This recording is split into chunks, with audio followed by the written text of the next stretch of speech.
Las cuevas de Ayanta son 29 monumentos rupestres budistas excavados en la roca. Se localizan en el distrito de Aurangabad, en el estado de Maharashtra, en la India. Se construyeron en dos fases. La primera fase comenzó alrededor del siglo II a.C., mientras que la segunda fase se construyó alrededor de 400 a 650 después de Cristo. Se puede decir que está constituido por una alta pared de roca volcánica en forma curvada, en la que durante cerca de 1000 años los monjes budistas que huían de la agitación de las ciudades excavaron esas chaitillas y viharas. Fueron descubiertas para Occidente en 1819. Las cuevas incluyen pinturas y esculturas talladas en la roca, descritas como uno de los mejores ejemplos sobrevivientes del arte indio antiguo. Particularmente pinturas expresivas que presentan emociones a través del gesto, la postura y la forma.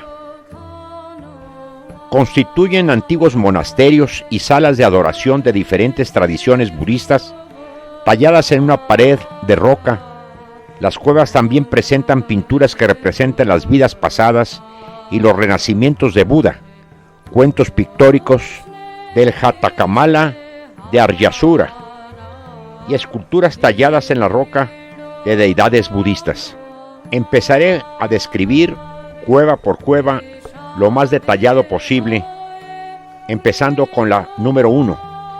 Este es un vihara o monasterio, por lo tanto de planta cuadrada, que consiste en un patio abierto y una veranda con celdas a cada lado, una sala central con 14 celdas, un vestíbulo y un santuario interior.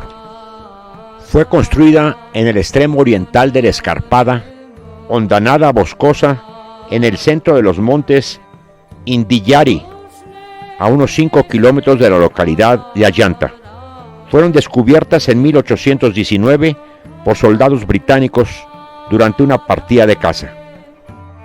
La cueva número 1 es en realidad una de las últimas cuevas que se excavaron cuando se tomaron los mejores sitios, y nunca se inauguró, para la dedicación de la imagen de Buda en el santuario central. Eso se demuestra por la ausencia de depósitos de hollín en las lámparas de mantequilla en la base de la imagen del santuario, y la falta de daño en las pinturas, que habría sucedido si hubiera estado en uso durante un periodo de tiempo.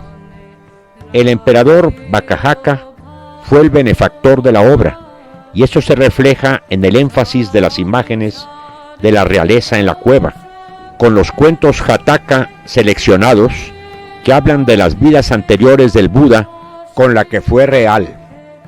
Estos relatos sobre las vidas previas del maestro, anteriores a su última reencarnación como el Buda histórico, están ambientados en diversos escenarios románticos de belleza: palacios, cortes principescas, jardines, bosques y montañas.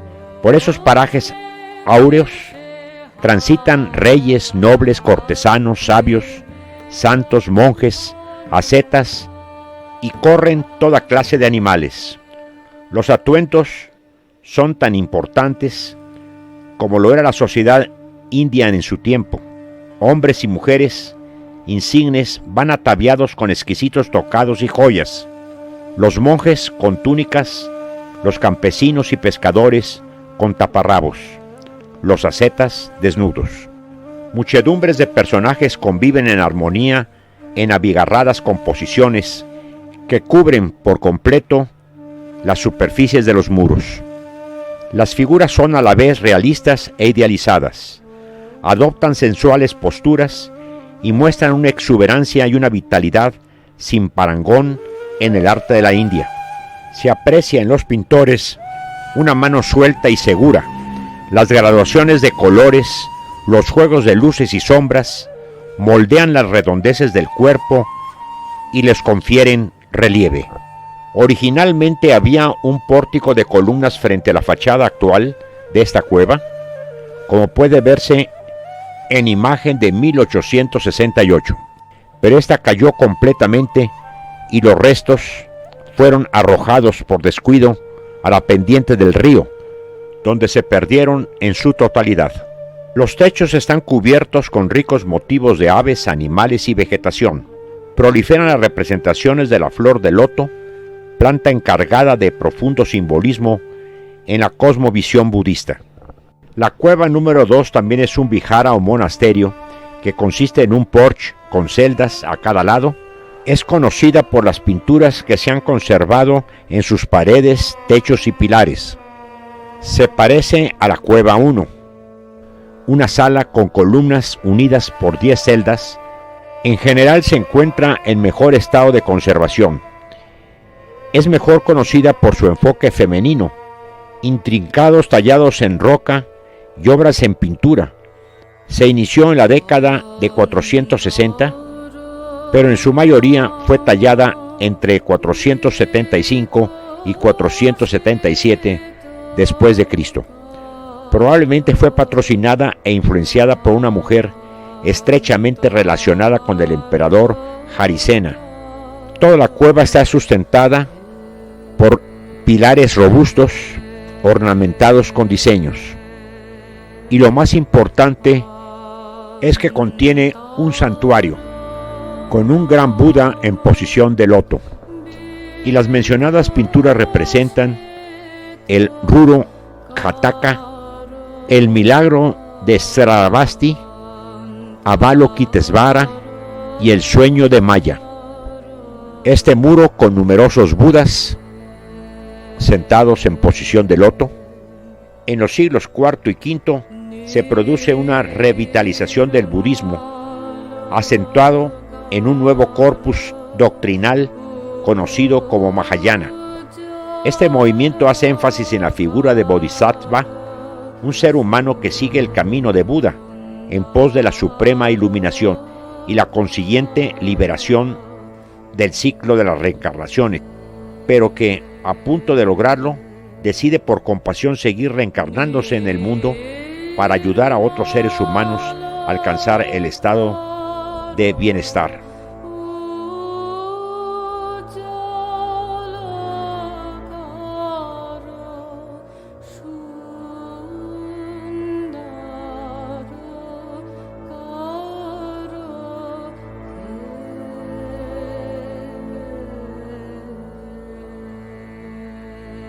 Los registros textuales sugieren que estas cuevas sirvieron como un retiro monzónico para los monjes, así como un lugar de descanso para mercaderes y peregrinos en la India antigua.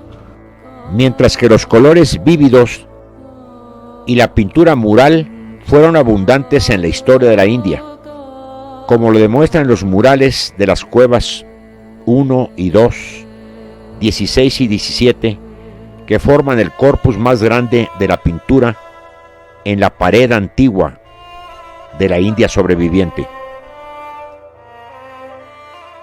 La cueva 3 es simplemente el comienzo de una excavación. Se comenzó justo al final del último periodo de trabajo y pronto se abandonó. Consiste solo en una terraza con columnas. La cueva 4 es la más grande de Ayanta. Es una vihara patrocinada por Mathura, probablemente no un funcionario noble o cortesano, sino un devoto rico. Tiene su fachada ricamente adornada con la figura esculpida de Bodhisattva.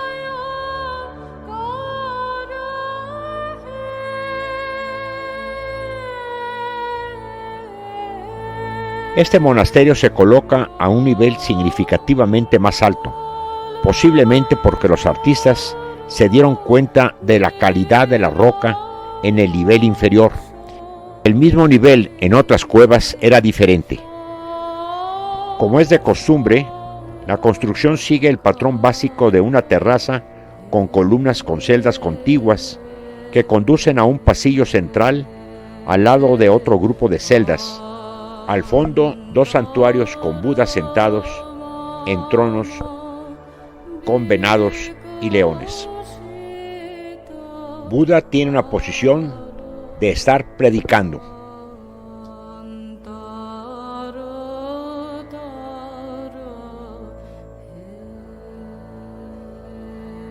La cueva número 5 es una excavación sin terminar, planeada como un monasterio. Está desprovista de esculturas y elementos arquitectónicos, excepto el marco de la puerta, con figuras femeninas. La cueva 6 es un monasterio de 2 pisos. Consiste en un lugar sagrado, una sala en ambos niveles. El nivel inferior tiene columnas y celdas adjuntas. El pasillo superior también tiene celdas subsidiarias. Los santuarios en ambos niveles presentan un Buda en postura de enseñanza, sentado sobre un trono con representación de leones. Los muros del nivel inferior representan el milagro de Sravasti y la tentación de las leyendas de Mara.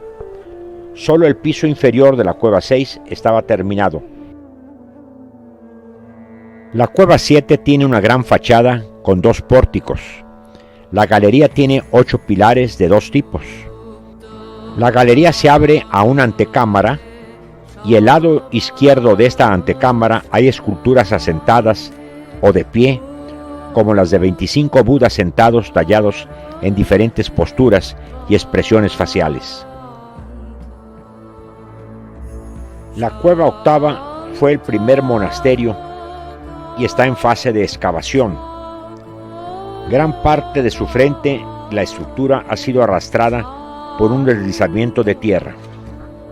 La cueva novena fue excavada en el siglo I a.C.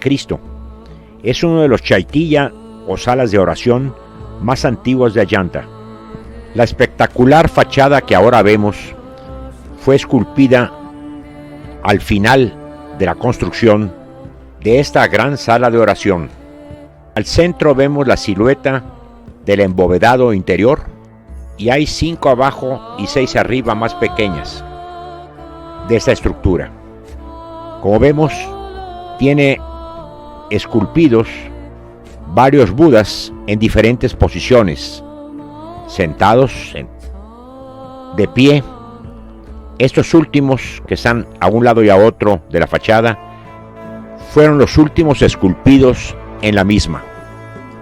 Esta decoración es sugestiva de catedrales hechas en madera, como lo había en ese tiempo en la India.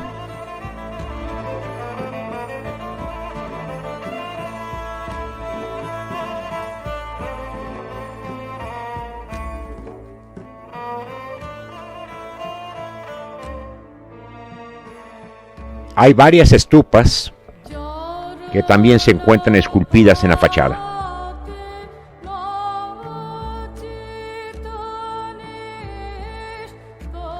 La nave está flanqueada por pasillos a cada lado, separados por una fila de 23 pilares, con la estupa en el otro extremo.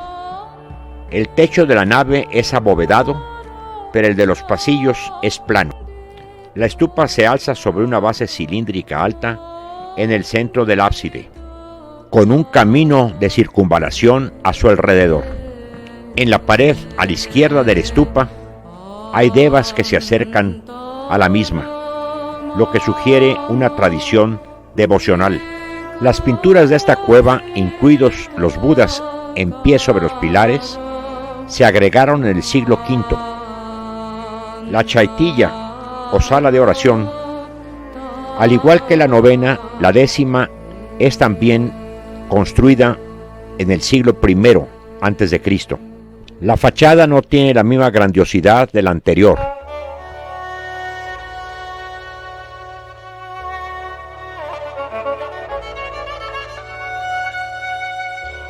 Tiene una gran sala central absidal con una hilera de 39 columnas octagonales, una nave que separa el pasillo y la estupa al final para el culto. Su interior, después de haber sido repintado en fase posterior, contiene pinturas de 2 periodos diferentes. Las escenas representan la adoración del árbol de Bodhi y las historias de Sama y Shadanta.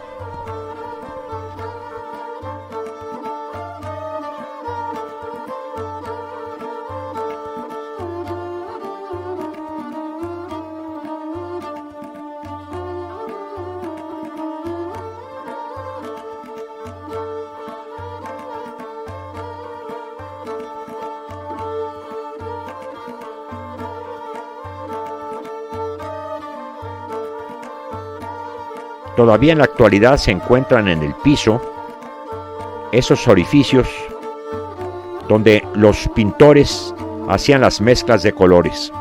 Y aquí podemos apreciar lo que resta de las pinturas en columnas y muros.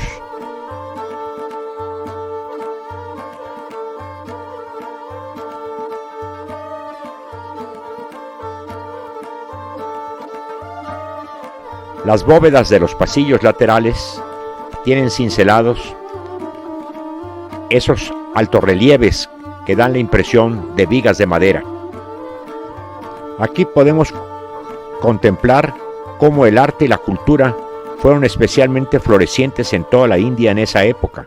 Se inicia aquí una fase de la arquitectura rupestre que no se encuentra con la mera imitación de la construcción en madera, sino que aporta nuevas soluciones estructurales y estilísticas, emparentadas con las arquitecturas de sillería o ladrillo, cuyos espacios interiores son traducidos al lenguaje de la roca.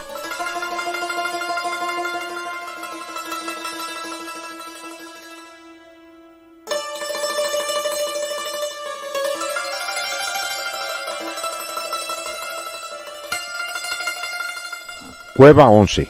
Este es un vihara datable a principios del siglo V después de Cristo, que consiste típicamente en una terraza con columnas con 4 celdas, una sala con 6 celdas, al fondo un santuario con un Buda en actitud de predicación. También contiene una stupa inacabada. La cueva 12 puede ser datable en los siglos II y I antes de Cristo. Este vihara probablemente fue excavado ligeramente después de la cueva 10. El frente de este monasterio se ha derrumbado por completo. Solo queda una sala central con 4 celdas en cada uno de los 3 lados internos. La cueva 13 es un vihara bastante pequeño, posiblemente del siglo I después de Cristo, y está en la parte inferior de la cueva 14. Es un vihara también inacabado, aunque inicialmente se ha planeado a gran escala. La cueva 15 es un monasterio más completo, con evidencia de que tenía pintura. La cueva consta de una sala de 8 celdas que termina en un santuario, una antecámara y una galería con pilares. Los relieves muestran al Buda, mientras que en el santuario se muestra sentado en una postura de Sinjasana. La cueva 15A es la cueva más pequeña, con una sala y una celda a cada lado. Se encuentra justo al lado derecho de la entrada decorada con elefantes de la cueva 16. La cueva 16 es una de las excavaciones más grandes ubicadas al centro del arco del barranco. Una inscripción lo registra como un regalo del primer ministro imperial Varahadeva. Tiene una disposición estándar de una puerta principal, 2 ventanas y 2 entradas laterales.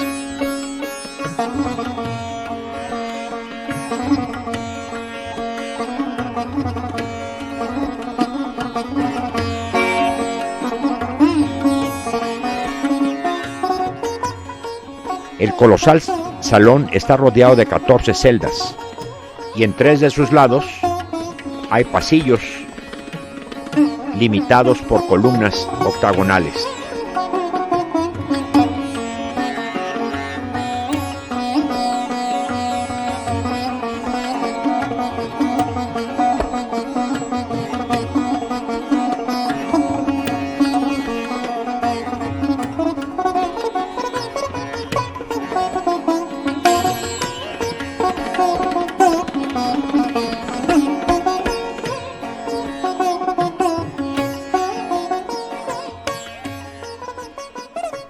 Al fondo se encuentra el santuario con una figura grande de Buda.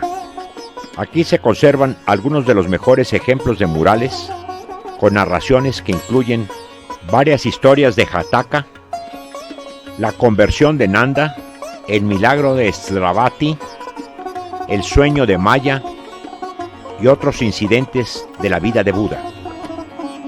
En las figuras esculpidas se encuentran devotos voladores con ofrendas para adorar al Buda. que está sentado enseñando asana y dharma chakra mudra.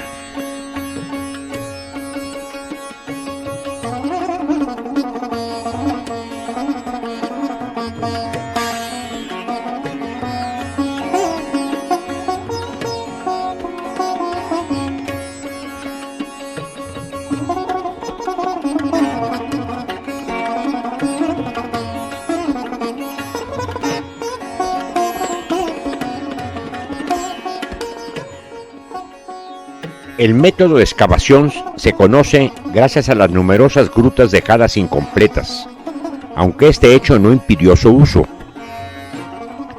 Únicamente las grutas números 6, 17 y 19 presentan ciclos pictóricos completamente terminados.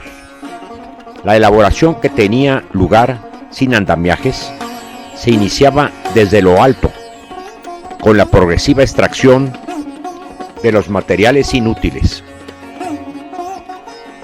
El primer elemento que se terminaba era el techo. Se dejaban en su lugar los bloques destinados a quedar transformados en columnas, refinadísimas obras esculpidas que podrían presentar hasta 67 caras. Lo último que se terminaba era el pavimento. En la finalización de un trabajo, en el estucado y la pintura, trabajaban muchos maestros al mismo tiempo. En cuanto al orden, generalmente se terminaba primero la fachada y luego el vestíbulo, la sala principal, el sagrario y las celdas. Es importante decir que los errores no se podían corregir. La importancia de las grutas de Ayanta no reside tanto en la arquitectura o en la estatuaria, a pesar de ser notables. Son los frescos el legado más precioso del lugar, porque permiten seguir el desarrollo de la pintura india desde el siglo I y II a.C., cuando se inició la excavación de las primeras grutas.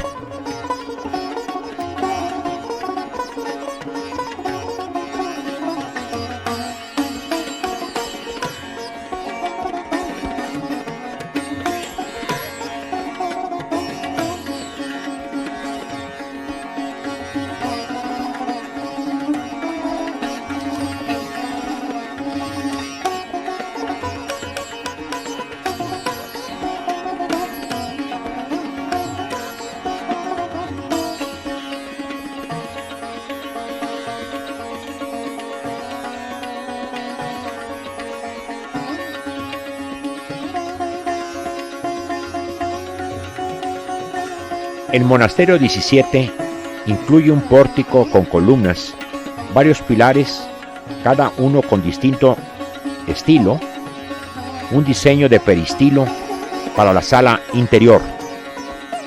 Las tallas de Buda se siguen sucediendo por doquier.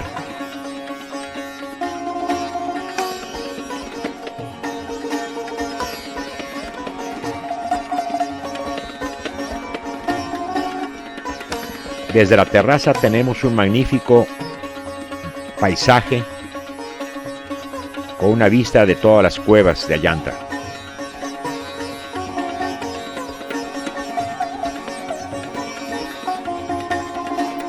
Esta es la luz que llega al interior del recinto, que ponen esas cortinas que vimos para evitar que se dañen las pinturas.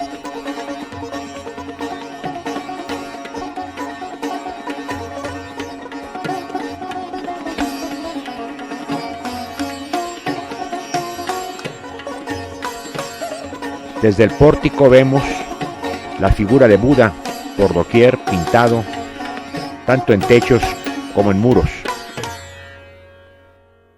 La superficie esculpida en esta cueva es de 380 metros cuadrados. La gruta 17 es la que representa el apogeo de la pintura Vatakata. Las imágenes que adornan las paredes transportan al espectador al otro mundo. Las ninfas celestiales parecen salidas del paraíso para coronar las obras caritativas realizadas por Buda.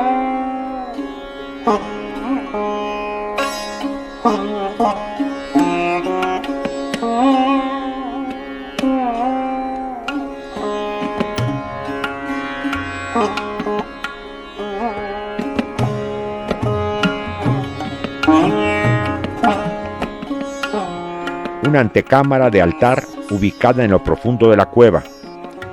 La sala de este monasterio cuenta con 20 pilares y algunas de las pinturas mejor conservadas y conocidas de todas las cuevas. Mientras la cueva 16 es conocida por representar las historias de la vida de Buda, las pinturas de la cueva 17 han atraído mucha atención por enlazar las virtudes humanas al narrar los cuentos de Jataka.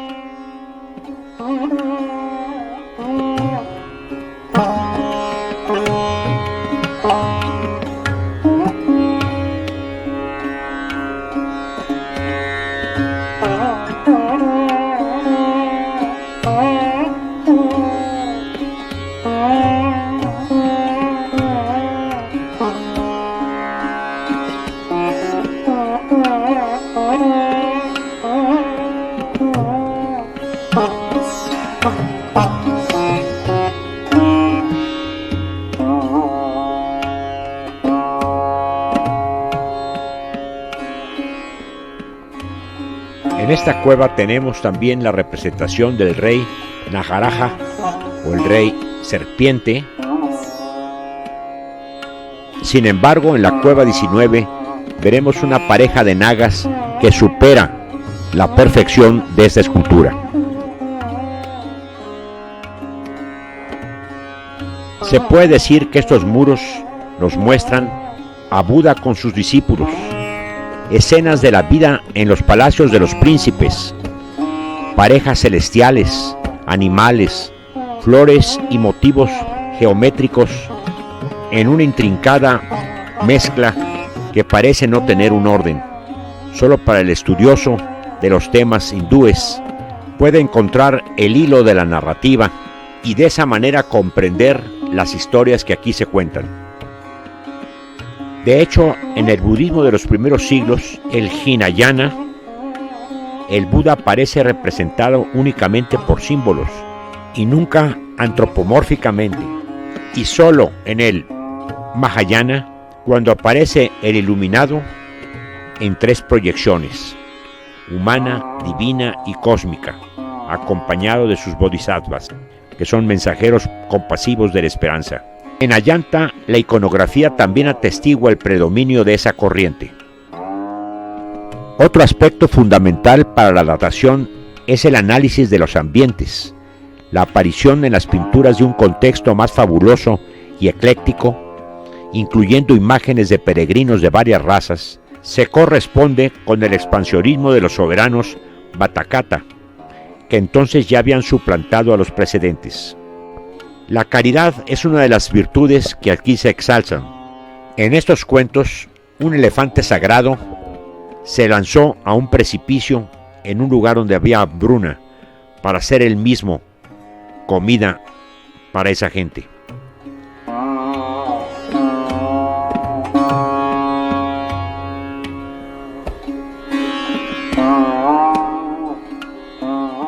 Esas extraordinarias obras de arte fueron olvidadas durante más de un milenio.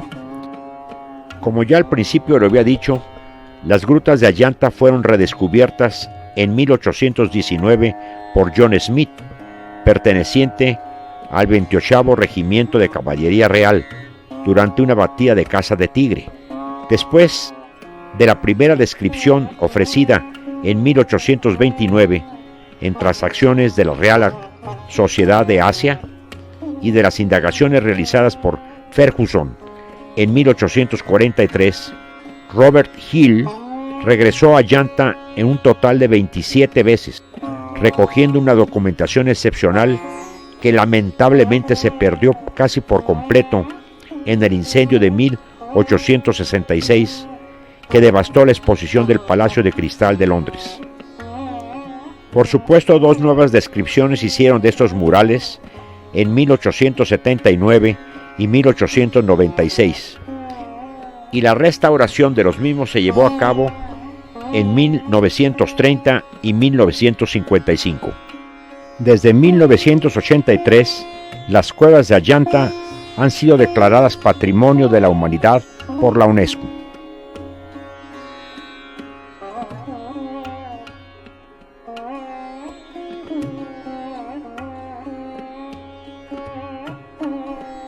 Seguimos avanzando y nos encontramos con la llamada Cueva 18, que es un pequeño espacio rectangular con dos pilares octagonales y se unen a otra celda. Su papel no está claro. He aquí un grabado de la Cueva 19 en 1886. La Chaitilla número 19 fue esculpida en el siglo V de nuestra era. Su fachada está espléndidamente decorada con varias figuras talladas y motivos decorativos. Dos figuras de tamaño natural de Yaksha están esculpidas a ambos lados del arco Chaitilla. El Buda ofrece un plato de alimento a su hijo Rahula cerca de la puerta de entrada.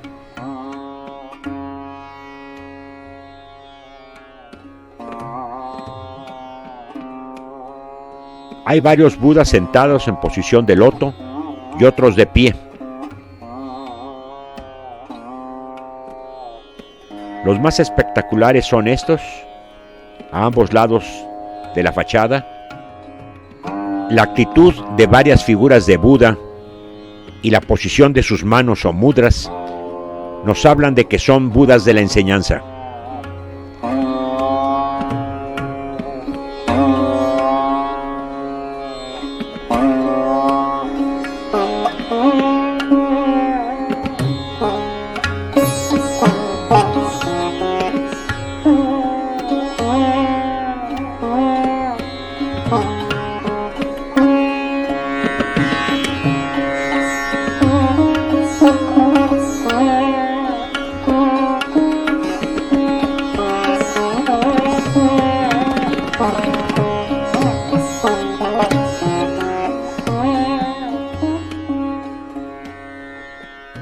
Esta talla del rey Naga con su pareja está considerada como una obra maestra de escultura.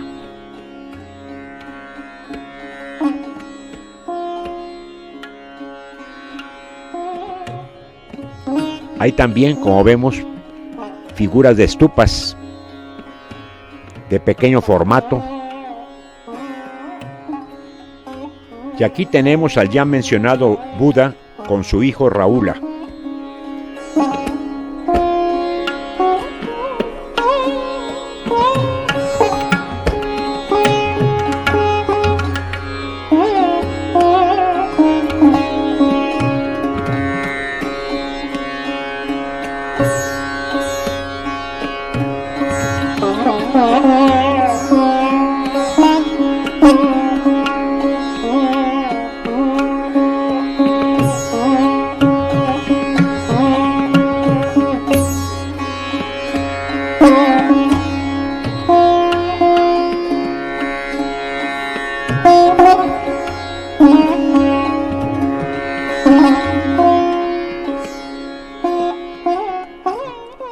Este es el corte longitudinal de la Chaitilla, con su interior que enseguida veremos.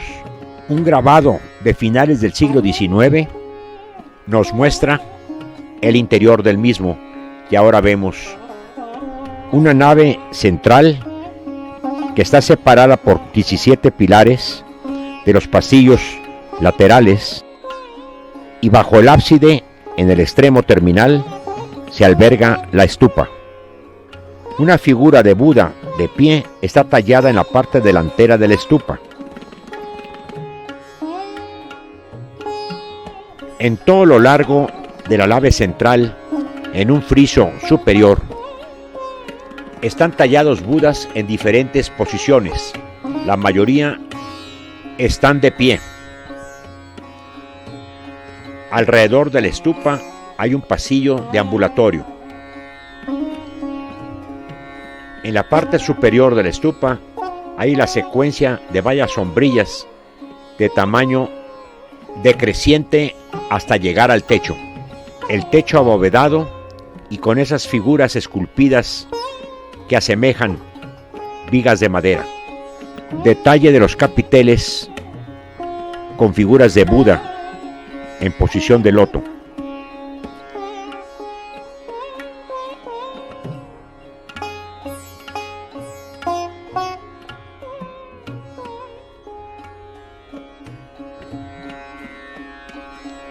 En los muros de los pasillos laterales hay infinidad de Budas sentados en posición de loto.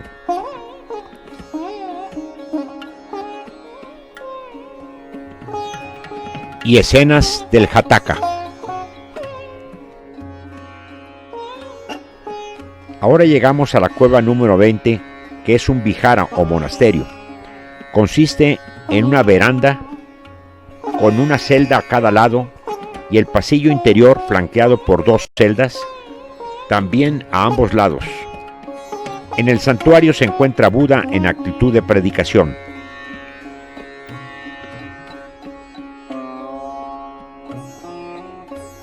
El Vihara 21 consiste en una veranda con pilares restaurados, una sala con 12 pilares acompañados de celdas en igual número. Buda en el santuario, esculpido en actitud de enseñanza, ya que está rodeado de sus discípulos.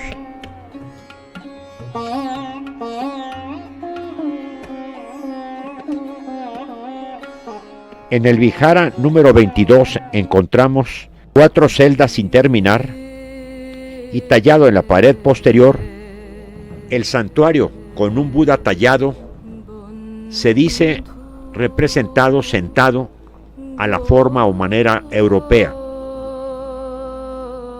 Está acompañado por apsaras voladoras y devotos.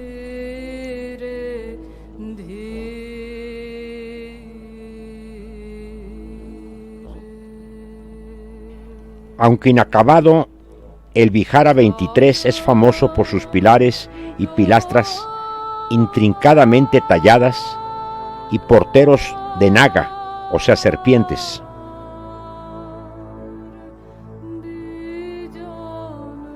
Aquí tenemos a los porteros naga.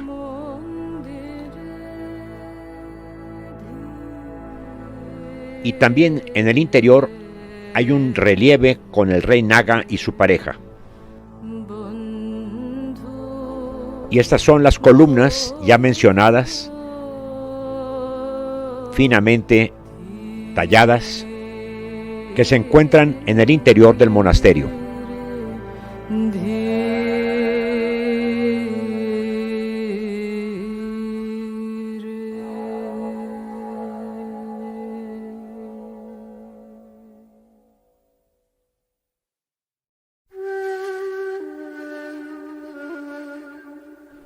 Y nos llama la atención al fondo el santuario sin escultura de Buda.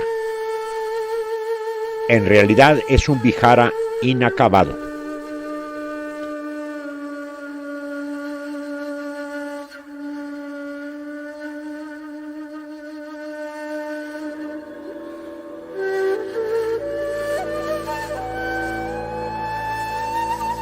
Vihara 24 es el más grande después de la cueva número 4, significativa por tener los capiteles más complejos sobre un pilar, una indicación de cómo los artistas sobresalieron y mejoraron continuamente su calidad mientras trabajaban con la roca dentro de la cueva.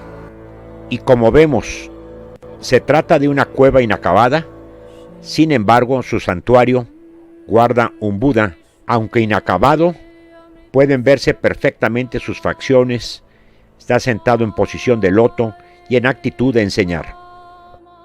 La cueva número 25 cuenta con un pasillo no relacionado con ninguna celda, además está desprovisto del santuario. La cueva número 26 es una gran chaitilla que data del siglo V, según los expertos.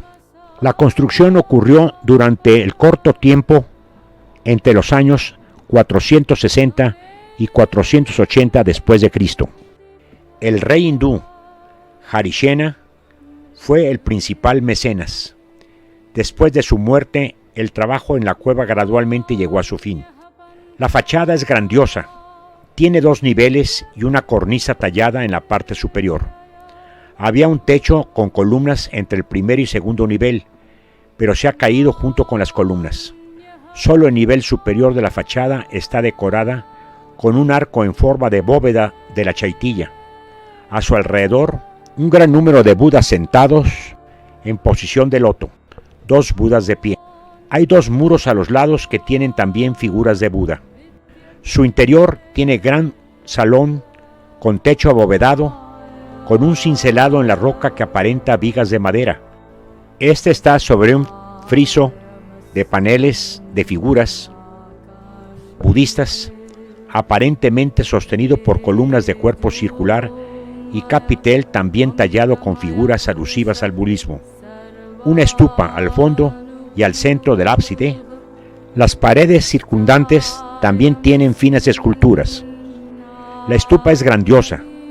Tiene un Buda de gran tamaño sentado al frente, a sus lados 2 personajes de pie y 2 columnas. Sobre él vuelan apsaras. Más allá de los pilares, en toda la circunferencia de la estupa, fueron esculpidas finas esculturas de pie. Son discípulos de Buda. Hay un pasillo deambulatorio.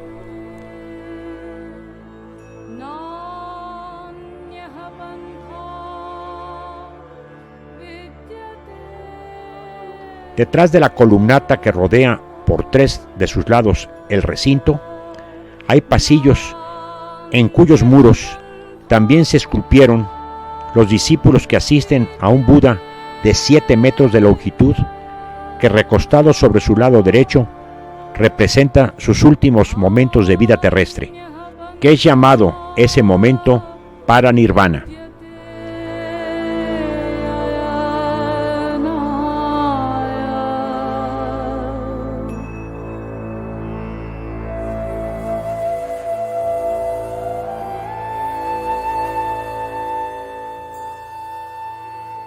En el panel, bajo el Buda recostado, están los discípulos, muchos de ellos llorando, y hay figuras celestiales que flotan en el aire.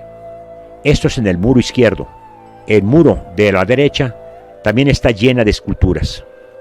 A la entrada hay una inscripción que afirma que este es un monumento conmemorativo en la montaña que durará mientras la luna y el sol continúen. Después, las cuevas del número 27 al 30 están inacabadas y con difícil acceso. Por lo tanto, aquí terminaré mi relato, que duró menos de 1 hora, para una obra de arte rupestre que es una montaña con entrañas finamente talladas y pintadas, y cuya duración será el tiempo que dura nuestro planeta. Muchas gracias.